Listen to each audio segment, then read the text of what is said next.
Hey, what's happening everybody out there? My name is Jakejames Lugo and welcome to the channel. So everybody and their mother tells me that if I'm a fan of JRPGs, I need to play Suikoden 2. Now I played the previous Suikoden game on the channel before, but I never actually checked out the sequel, which a lot of people claim to be one of the best JRPGs out there, or at least a good cult classic by a lot of JRPG enthusiasts. So since I never really played it myself beforehand, I was like, you know what, let's just sit down and play this game and see exactly what is what. So does Suikoden 2 actually live up to the hype that everybody gives it? Well, let's find out together.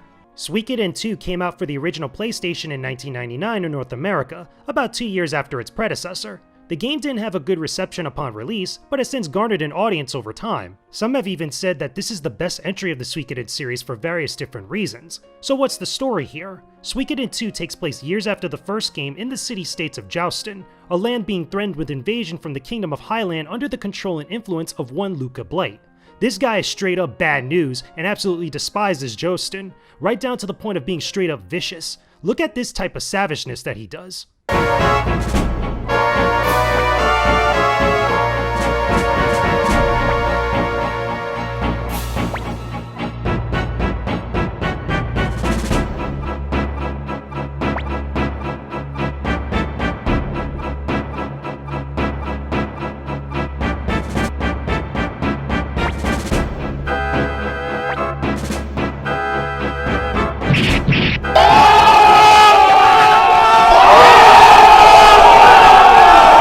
There's a whole lot more related to this, but what about our hero? The main character in the series canon is named Ryo, but I named him JJ because it's me. Check me out in 16-bit RPG glory.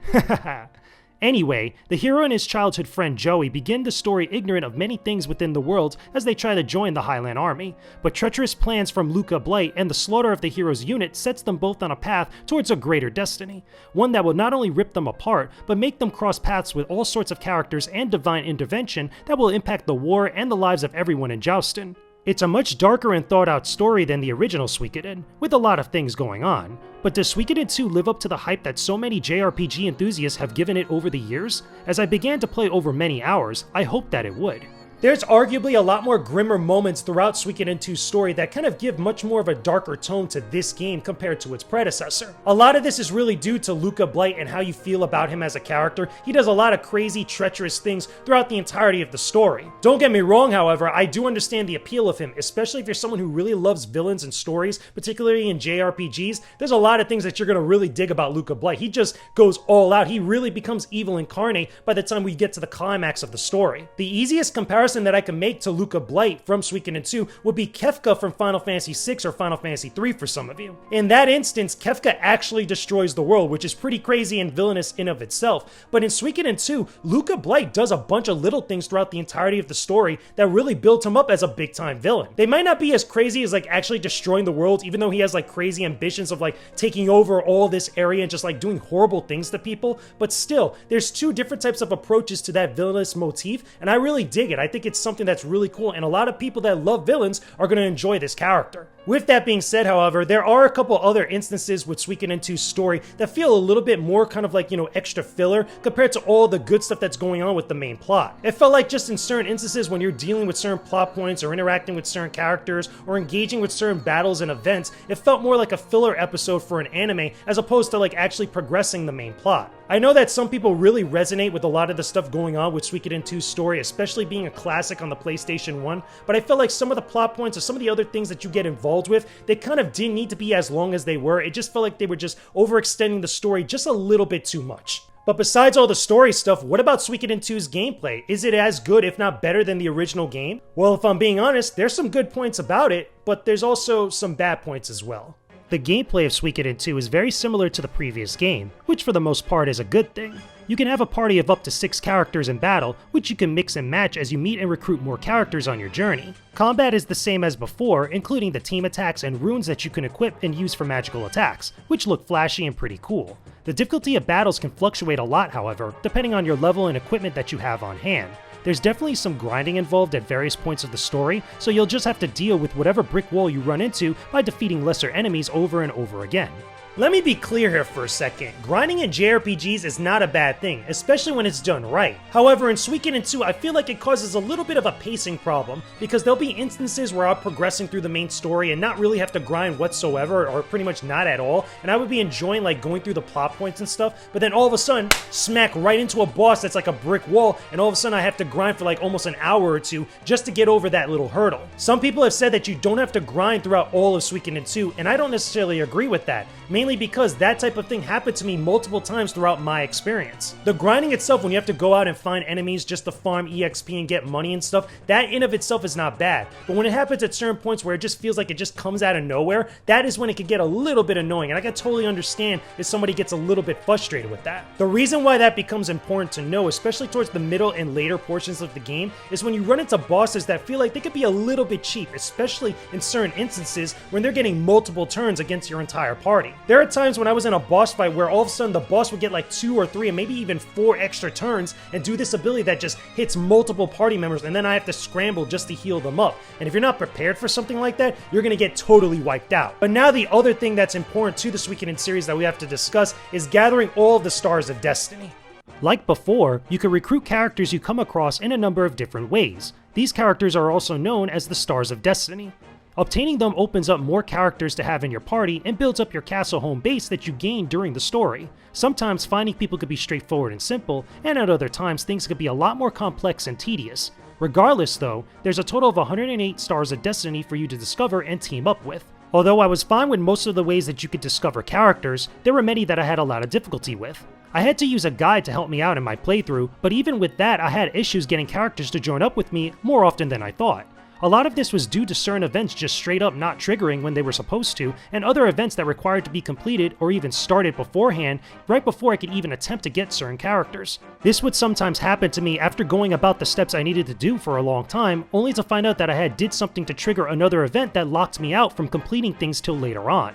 I really didn't like this and found it to be very frustrating, especially for characters that gave me certain abilities that would have made other aspects of the game a little bit more manageable. Sometimes these particular characters wouldn't be available to me until many hours into the game, forcing me to just deal with the game's restrictive design choices. In my opinion, other games in the genre have far better solutions to stuff like this, so it was disappointing to see Suikoden 2 have these kinds of hurdles so frequently. I get that you get a lot of these characters at various different points of the game, but it also seldom gives you a hint about such things and almost punishes you very harshly for not knowing something beforehand. That might annoy some people, but if I'm being totally honest about my experience here, this could have been designed a lot better. Finding the Stars of Destiny is not bad. It actually is a really intricate part of the game and the series as a whole, and I totally get it. But when some of those characters are tied to certain abilities that I could use when traversing the map or doing like basic stuff from like any other JRPG, that's when it becomes a problem for me. Perfect example of this is getting a map early on in the game. It took me at least a couple hours just before I could go find the person that actually give me a map so I could plan out where I'm gonna go and my settings around me, as opposed to just blindly walking around for like hours on end. The other thing also is that guy Stallion, whose only main purpose to exist in your party is just to help you move around faster on the world map. This includes using the boats and just walking around in different lands and stuff. Other than that, he serves absolutely no purpose being around. And I was saying to myself, why can't I just gain his ability from him just joining my army? Why do I have to have him in my party? It just didn't make any sense to me. There are other games in the genre that I feel like have a much more better handling on this type of stuff, or at least have done different and clever things here and there to kind of alleviate these types of problems. Perfect example of this would be like the airship in a Final Fantasy game. So even though you're not getting fast travel and stuff, you're still able to go around the map at certain portions of the story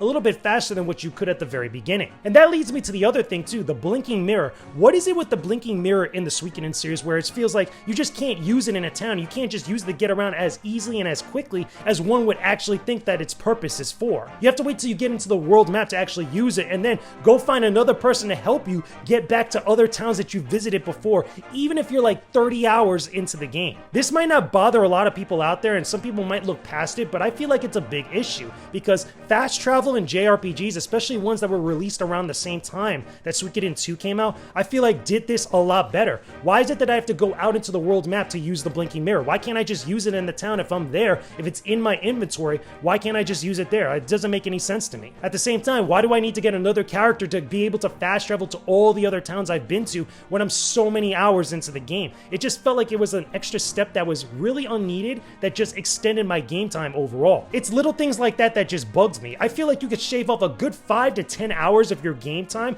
by just handling some of these things a little bit better, whether it's traversing the same dungeons that you've been to before like a couple times earlier, or even just, again, the fast travel with the blinking mirror, walking around the world map at a decent pace. Like, it's stuff like that I feel like could have been tweaked or could have been adjusted or could have at least, had different decisions that just as a whole would have really impacted the total experience. Even with all that being said, there's a couple things that we should talk about that I feel like are super frustrating. Like, I'm not even kidding. Like, these were the things that really stuck out to me as like so annoying about this game that came this close to ruining Suikoden 2 for me. That close. Okay, so let's talk about what I feel are the absolute worst parts of Suikoden 2. Like in the first Suikoden game, I can't stand the minigames that you're almost forced to play through. And no, I'm not talking about the whack-a-mole minigame, the dancing minigame, heck, I'm not even talking about the whole trading economy that the game has going for it.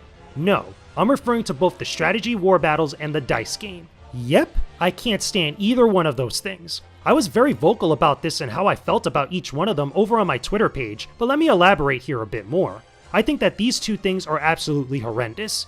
First off, the dice game is way too reliant on luck and way too important for what it actually is. This wouldn't be a big deal if playing dice wasn't tied to getting a few of the 108 stars of destiny that you need, nor drained your money early on in the game. You could straight up lose out of sheer dumb luck through no fault of your own and lose a ton of money, forcing you to grind early on. I didn't like it in the first game and I definitely don't like it now. Some people aren't bothered by this, but I'm telling you, it rubbed me the wrong way when I had to interact with it. And then we have the strategy war battles, which I feel are not only poorly designed, but also a big time waster. At first glance, they reminded me a lot of what you see in the Fire Emblem series, and I was hoping to see that in some way. But that's not what they are at all. Nope. Most of these big battles come off as scripted events you could win by simply avoiding battles so your main units aren't destroyed, which then prompts the story to let you pass with flying colors. Half the time, I couldn't even fully tell why or how my units are getting killed off or even receiving damage. At the same time, however, earlier war battles that you engage with are out of your control. The CPU moves the majority of units, and you just have to sit there and wait as it painstakingly goes through each unit's movement and attacks. And yes, while you do get to control every unit in later battles, I could have honestly been fine without any of these events taking place. I would have rather had more cutscenes with dialogue that play out like other events in the game, instead of having to go through any of these strategy battles. When certain characters are heading out to go fight far away from where I'm at, why do I have to just sit and watch this pseudo gameplay battle take place rather than just watching a cutscene of them interacting with each other? A perfect example of this would be like when Luca's army is ambushed. That kind of presentation is much better to look at than these war battles. I understand some people have an affinity for these parts of the game, especially if you're a fan of the entire series, but not me. I tried to like them as much as I could, and I ended up not liking them at all. Look, I get it, maybe I'm making too much of a big deal about the dice game like some people have told me. I just think it's absolutely terrible. There's a lot of poor decisions that went into making that game. It's just, you could lose so much money and they're tied to getting some of the characters that you need for the Stars of Destiny. I just don't like that. I think it's really stupid, and I felt very similar to when I reviewed the original Suikoden game. However, I won't back away about my opinion about the war battles. I just think that they're absolutely useless. They don't need to be there. They could have been handled, or at least those story points could have been handled in a far more better way than what you get as they are now. Imagine if you got some of those CG cutscenes or other cutscenes that you got from like previous sections of the game that were telling the story, or at least summarizing the events of what goes down with those battles. It would be a much more better experience and the story would flow so much more better. But as is, they're just annoying and they just linger for far too long. I get that some people might feel a little bit differently about this, especially if they love Suikoden 2 so much, but these just weren't that great. I feel like a lot of people look past some of the, the lesser aspects of these sections of the game in favor of like all the other stuff going on with the story, with some of the characters and some of the other better elements of the regular gameplay.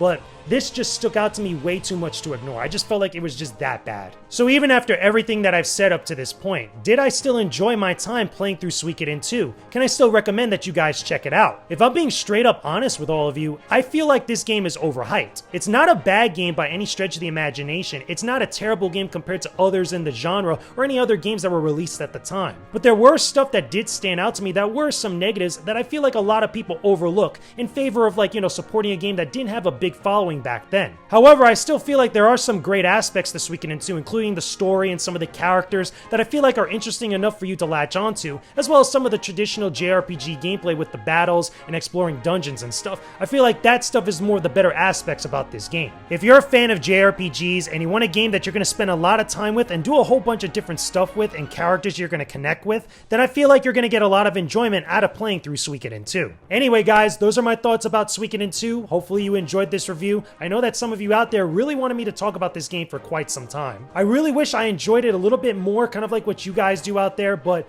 I wanted to be totally honest with you guys going into this experience. Again, I just wanted to tell it how it is and tell exactly how I felt about what some consider to be a very classic JRPG. But those are just my thoughts about Suikoden 2. Let me know what you guys think about it in the comments section down below. Tell me, is Suikoden 2 one of your favorite JRPGs? Do you enjoy the game? Do you dislike the game? What are some of your other favorite JRPGs out there that might be similar or different to Suikoden 2? Put all that stuff down below in the comments section.